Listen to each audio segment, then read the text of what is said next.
I would love to know. So then you came back to the Netherlands, let's say. You had your yoga teacher, the certification, with you in your Yeah. pocket. But then what? What are you going to do? I mean, you like, how does it work? Like, you have your certification, but you still need to start, your dream, let's say, as a yoga teacher. So where do you start? Yeah, that was a interesting period when I just came back because it was such a dream there. I was there fully on my own, really focused on myself, giving myself amazing, healthy lunches at the beach and at nice vegan places, and people who made food for me every day. It was like heaven, being like in, yeah, going there for my dream. And then I'm back in Holland where it was cold again, busy city, and I had it pretty difficult, at least the first month or first 2 months even, to really, yeah, integrate this knowledge which I gained about myself and about other people's body and the philosophy things. And yeah, there was a bit of a weird situation. And um, then I had to, I had the certificate, but I wasn't, I have to make hours of experience to really to be, to go from consciously incompetent to consciously competent, and then unconsciously competent. um, so at the meantime, I was still working in hospitality, bars, restaurants, festivals. Well, Wow. I wanted to be that yoga teacher, and it was so confronting. And I knew that I had to learn to trust the process and to give myself the time, because it's not something, yeah, I could learn it in 1.5 months, the basic, but it's just about doing and experience, and then you really can integrate it.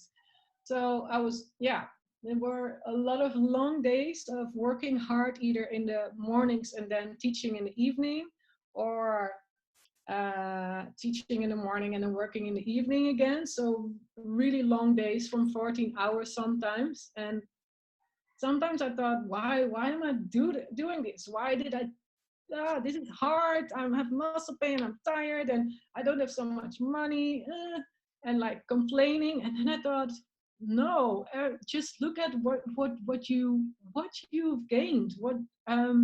Every time you Exactly. can teach more, Mhm. and the fact that already someone believed in me before I went to India, that she suggested that I could teach at her place Mhm. even before I had the certificate, also really helped me. And I just surrounded myself with people who had this journey already, and where I could share my experiences with, and they could really support me with, yeah, I know where you're at, and just keep on trusting and believing in yourself, and you will get there. And then it took so much time to make classes, to learn it out of my head.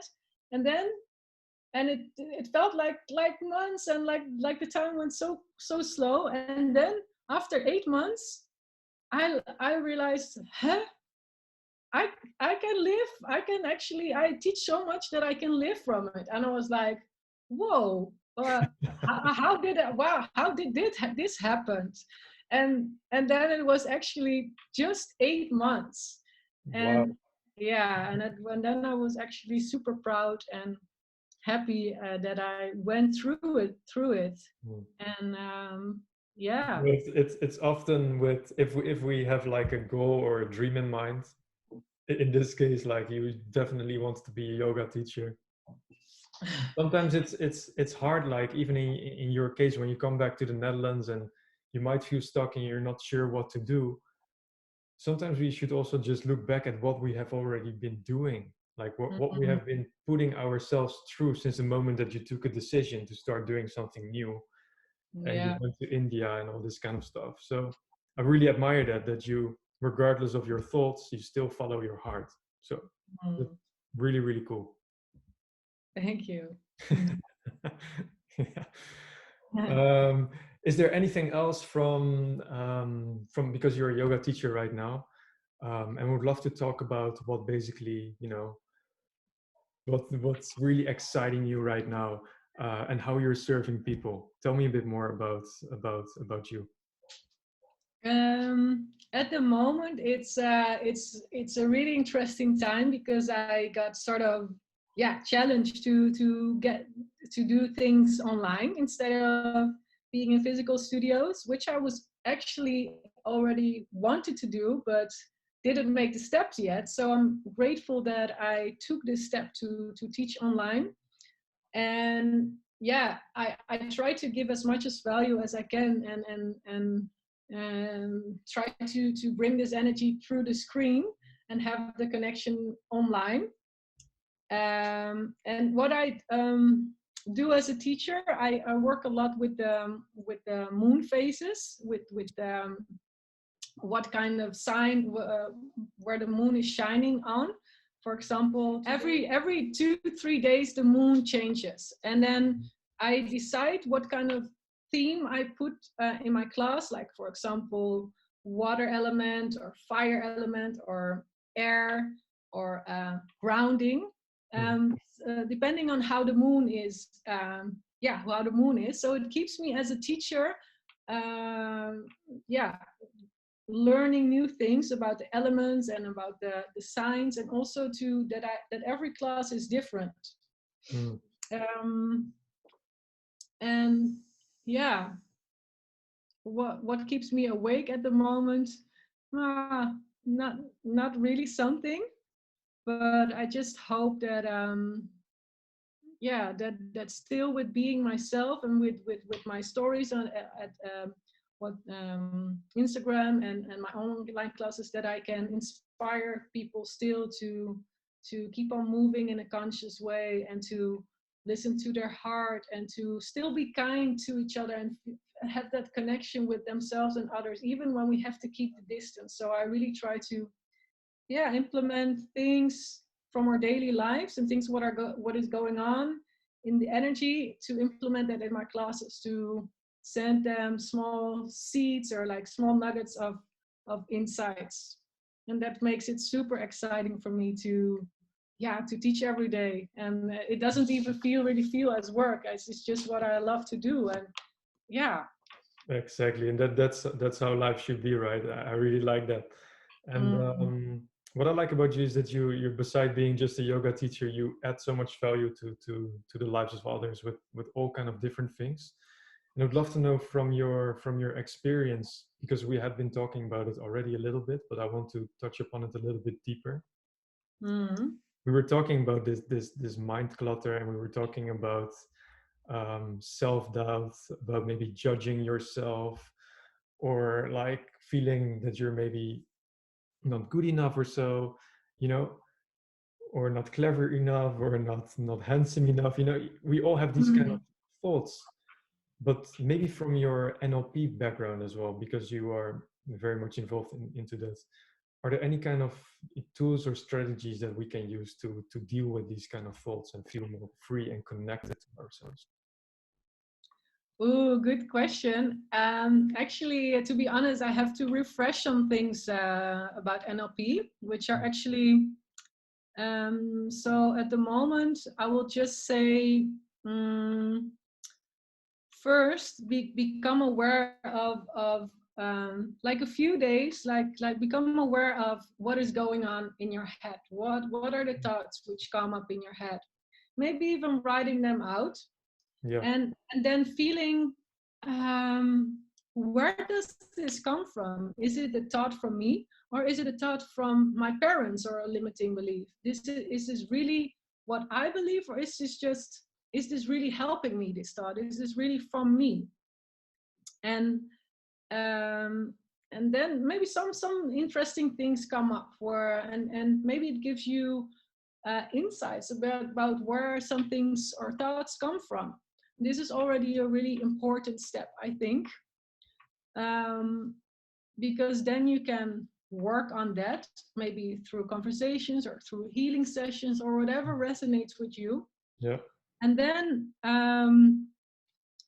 really choosing for positive affirmations, or for reframing your thoughts, for how can I reframe it in a positive way, that I encourage, empower myself instead of lower myself down. Yeah, that really works for me to and also just sometimes laugh at your thoughts. Just either laugh at it like, oh, thank you, ego, for showing me, but no, for now it's okay. No, I don't want to give you attention. I choose for love, for trust, for just surrendering instead of always trying to control things. And yeah, it's just a process, and it's I'm also falling back sometimes in ego. We all do. Yeah. We all do. Right. And it's not that ego is always bad. It sometimes helps us as well. But just, yeah, if we can sort of get, So it's really about basically reflecting about your limiting beliefs, right? This is what you mentioned, and also about positive affirmations. Yeah. And I would love to know, like, do you write this down in a journal, or do you meditate on it, or do you visualize? Like, how do you do that? It's actually a bit of a combination. I try to journal every day, but sometimes I do it a few times in the week, and then for days not. But the thing is, I just write it out, so it's out of my head, and then. But I also. With journaling, actually, it's interesting because I write it out because it's not in my head, but I almost never read it back. Sometimes I take the time for it, and I have so many journals already, and that's interesting to read it back, because you really can go back to those moments and really see how you grew, how your mindset grew. But sometimes I also meditate and just set an intention for the day. For example, I choose for I surrender, and just whatever comes on my path that day, I just try to see it as a lesson instead of pushing it away. So different strategies. And what helped me a lot during this period was also reading out the perfect day, how I want to have the perfect day of my life, how that would. I love this one. and actually, I think 2 years ago, I wrote it out, almost everything in that journal about how my day would be is how I live now. It's so amazing. It's so powerful. And then I had a period where I almost every day in my morning ritual, read it for myself or spoke it out loud. And also just learn to ask the universe or your guides or angels or God, wherever you believe in, for please support me, or dear universe, I'm open for all the abundance flowing into my life. I did that 2 times in a few weeks just before I went to India, and 2 times, no joke, after 5 minutes I got either an email from my bookkeeper in my inbox, or a letter in my inbox at home. And in total, I got like 1,500 euros of money back from the government, exactly at the moment where I needed it. Wow. And the synchronicity, that's crazy, right? Yeah, and then also even the amount, one of the amounts was 404, and I also work sometimes with numerology, and 4 and 4 together is 8, which is the number of abundance. And it's so amazing. If you start trusting it and believing it, that magic is possible, then a whole world opens for you. Wow, thanks, Romy. You shared so much useful tips here in a couple of minutes time. I really liked it. And you also touched upon your morning routine. And I would love to, I don't know, can you share more a bit about your morning routine? What do you do? Can you like deconstruct that? Well, again, at the moment, I lost it a little bit, but I at least try to do every day a meditation, if it's 5 minutes or a half an hour. Hmm. And but what was really an amazing, well, my ritual now actually is also, I work with my dreams. Before I go to bed, I set an intention, like for example, show me what I can do to live my purpose. Mm-hmm. And but I just started it 2 weeks ago, and sometimes things come up, and I remember it, and then I immediately write it out. And sometimes it has messages for me where I have to pay attention to the coming days. Sometimes nothing at all. And I really love to do Wim Hof breathing exercise, actually.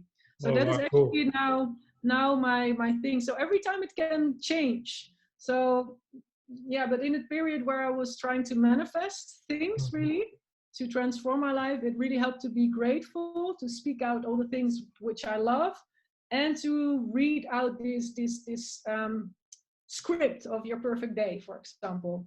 Awesome. So yeah, that's what I actually want to re-implement again, because now I manifested my life, but what, and I can be great, I'm super grateful about it, but what is the next step? How can I Hmm. evolve even more? And that's actually something where I feel I'm, yeah, a little bit stuck in. You can, but at the same time, it's all good. It goes yeah, with flows, actually. Yeah. Yeah, your life should basically be a transformation of growth, right? And you cannot constantly be in exponential growth. We should have moments of reflection as well, and moments that we can actually enjoy our journey, because Yeah. we can't expect that we're always in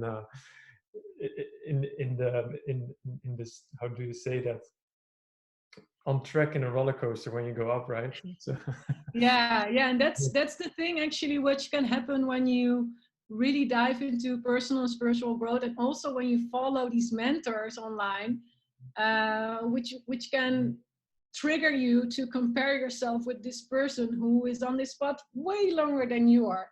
Hmm. And for me, I had for a while that I was triggered so much, and I thought, oh, I'm still not good enough. I have to grow harder. I have to continue and work harder. But it's also about, it's not about only working. It's that reflection period is so important.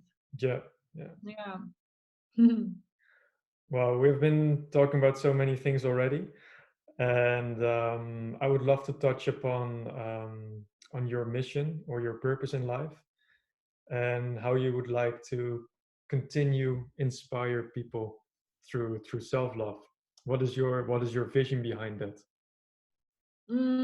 My vision is to empower as much people as possible to see their inner and outer beauty, no matter what were all the where other people are telling him or her, and yourself as well. And through yoga and NLP, self-love, the law of attraction, I think those tools can really change the way you feel, you think about yourself, and to grow out of that most beautiful person you are already inside of you.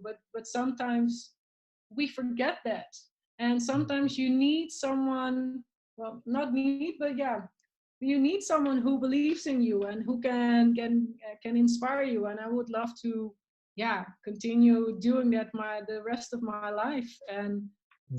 so we can all flourish like the beautiful, yeah, flowers, or like we are. And Yeah. I think this, yeah, it gives me a lot of energy to yeah, to touch upon that, to live that. And my, yeah, actually my mission, well, if I think about the future, I would also love to organize retreats and to speak in front of groups about my challenges in life. And yeah, always I think a combination of movement, because with movement you can really change your state of being, and also information or like theory. So yeah, and how that will evolve, I don't know. For now, I try to be in the here and now as much as possible, but at the same time being open for beautiful projects or things who come on my path who who can bring me to that next step. Absolutely, absolutely. Really, really like your vision. And you just also mentioned, you know, the importance of actually people believing in you. And I wonder that if you don't have people, let's say direct people that believe in you, do you have any like role models or let's say mentors, maybe online or so, where you believe in or that you follow? That were very important in your life that you know that Yeah. really made an impact on you. I would love to know more about that. I had for a long time 3 ladies, Dutch ladies, and those 3 also know each other. They are friends or were friends from each other. One of them is Sophie's Choice. She has a really big podcast show. She talks a lot about the law of attraction, and a lot about she empowers mostly women entrepreneurs to get in touch with their true being, with and to empower them to also become an entrepreneur or do what they want to do. So that really helped me a lot. She really inspired me. And always when I was listening to her podcast, my energy raised, and she gave me so many nice tips. And at a certain point, I also would love to start my YouTube or podcast channel to give also kind of insights about my transformation, because that was also nice that she is super authentic and shared also her challenges, which and then her friend is called Isa. She's a business coach. She lives in at Ibiza, and she is also very spiritual, but she has also this go-getters modus and a little bit of a rebellion energy, which I also really love. And then she has this other friend. She's called Lou Nistat, and she is a little bit older already, but she's this. She talks a lot about quantum physics, and also she's really artistic, and she's a mother and a grandmother, and also she talks a lot about the family life and how she lives on a living boat, and how she combines spirituality with the family life and with being super artistic, and challenges with our money mindset. So yeah, I really love the combination of those 3. Wow, because all of them 3, they give you so much different aspects of life. I really like that. Now, Romy, before we wrap up the interview, I would love to know one more final question. And this is going to be about, is there anything else that you would love to mention that we didn't discuss in this interview before, or that you wanna share from your heart? That I just want to know that all the listeners or watchers, that you are more powerful than you think you are, and you are worth it to receive love and to give love, but also to create your dream life. And even if you have sometimes periods where you think, what am I doing? Or when you think you're lost, deep in your heart, you know always what will be your next step, or the right way. So that's a little bit of empowerment I want to give to the people who are listening. Wow, that's so powerful. Yeah. Did you want to say anything else? And if you want to have tips or insights or whatever, or just want to talk, you're always welcome to send me a message, and I'm happy to listen or to help out. or anything, or just to inspire or give you a like, come on, you can do this. Definitely. Romy, where can people actually find you? Do you have Instagram, right? Yeah, I mostly use my Instagram at the moment. It's called Romy Jasmijn Lifestyle, and Jasmijn is in Dutch written, so it's Gasmign. Okay, Romy cool. Jasmijn Lifestyle. Yeah. I'll make sure that this information will be dropped down in the comments below. So no worries of pronunciation, people will get there. Okay. I want to thank you so much for this interview, for sharing everything that you did, basically your experience, all your wisdom as well. I really enjoyed learning with you from everything that you said. And I want to thank you for your time, Roby. Thank you so much. It was really nice to talk with you, and thanks for organizing this, for giving people, the experience to share their challenges and insights, and keep on the great work you're doing. Absolutely. I'm very excited to what you're doing in the future. And I want all the listeners to know that we will be back soon with a new episode. So thank you all for listening, and see you back soon. Cheers.